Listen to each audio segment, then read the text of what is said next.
En el circuito de la figura, el generador suministra una tensión de V igual a 10 coseno 1000 T, todo expresado en el sistema internacional. Calcular el módulo y la fase de la tensión entre los bornes A y B, sabiendo que la resistencia 1 vale 5 ohmios, la resistencia 2 también 5 ohmios, la capacidad del condensador es de 200 microfaradios y la inductancia de la bobina es igual a 4 milihenrios. Según vemos en la figura, el generador V1 empuja corriente a través de dos bloques, colocados uno a continuación de otro en serie. Primero están R1 y C juntos en paralelo y después el segundo bloque que contiene a R2 y la bobina juntos también en paralelo. La tensión del generador se reparte entre estos dos bloques en serie. Es un divisor de tensión. Vamos a pasar primero a fasores e impedancias. Como V es igual a 10 coseno de 1000 T y sabiendo que V de T es igual a A por coseno de omega T más phi, por identificación entre las dos expresiones tenemos que la V máxima es de 10 voltios y que omega son 1000 radianes por segundo y que el desfase phi es 0 grados. Así podemos expresar el potencial V como 10 de módulo y 0 de argumento en voltios. Calculemos ahora la impedancia del condensador y la impedancia de la bobina. La impedancia del condensador sabemos que es igual a menos 1 partido de omega C por J. Y la impedancia de la bobina es omega L por J. Sustituyendo omega y la capacidad en la impedancia del condensador, nos queda que la impedancia del condensador es menos 5J ohmios. Y sustituyendo en la fórmula de la impedancia de la bobina, sustituyendo omega por 1000 y la impedancia por 4 por 10 a la menos 3 henrios, nos queda que la impedancia de la bobina son 4J ohmios. Ahora bien, vamos a calcular las impedancias de cada rama.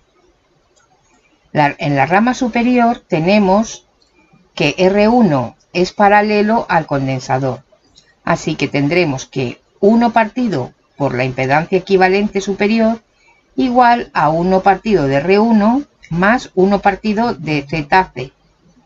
Operando adecuadamente nos queda, y sustituyendo, nos queda que la impedancia de la parte superior es 2,5 menos 2,5 J.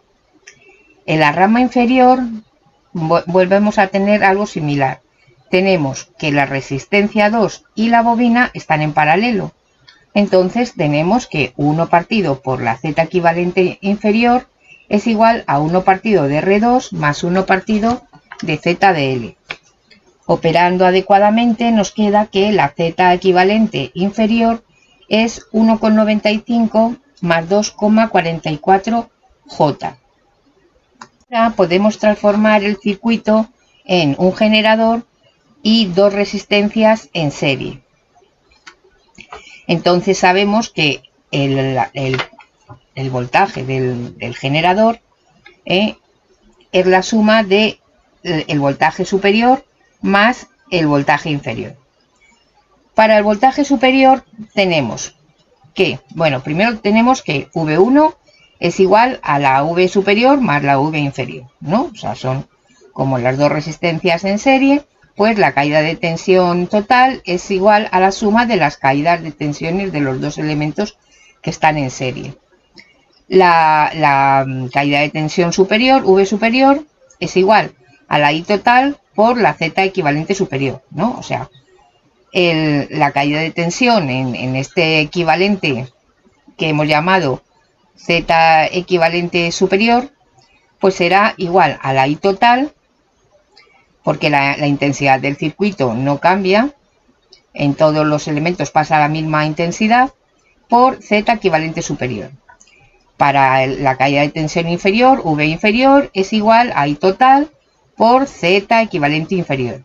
Sumamos estas dos expresiones y despejamos la intensidad total. Al ir sustituyendo, me queda que la intensidad total es igual a 2,25 de módulo y 0,77 grados de argumento. Todo ello en amperios. Ahora bien, la caída de tensión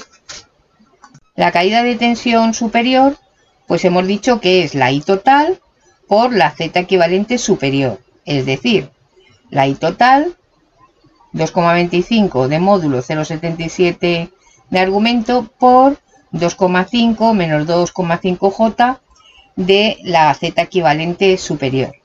Y me queda que la caída de tensión arriba es 7,95 de módulo y menos 44,23 grados de argumento en voltios. Y a su vez, la caída de tensión de abajo pues será la I total por la Z equivalente inferior. Ahora bien, nos damos cuenta que la caída de tensión de abajo, el punto B, ¿no?, está a 0 voltios. Entonces, la caída de tensión inferior, que será I de T por Z equivalente inferior, es decir, I de T 2,25 de módulo y 0,77 de argumento por la Z equivalente inferior, que era 1,95 más 2,44 J, me queda al final la caída de tensión de la parte de abajo es 7,03 de módulo y 52,14 de argumento en voltios. Esta caída de tensión de la parte inferior es justamente V sub A menos V sub B, que queda que de 7,02 de módulo y 52,2 de argumento o fase en voltios.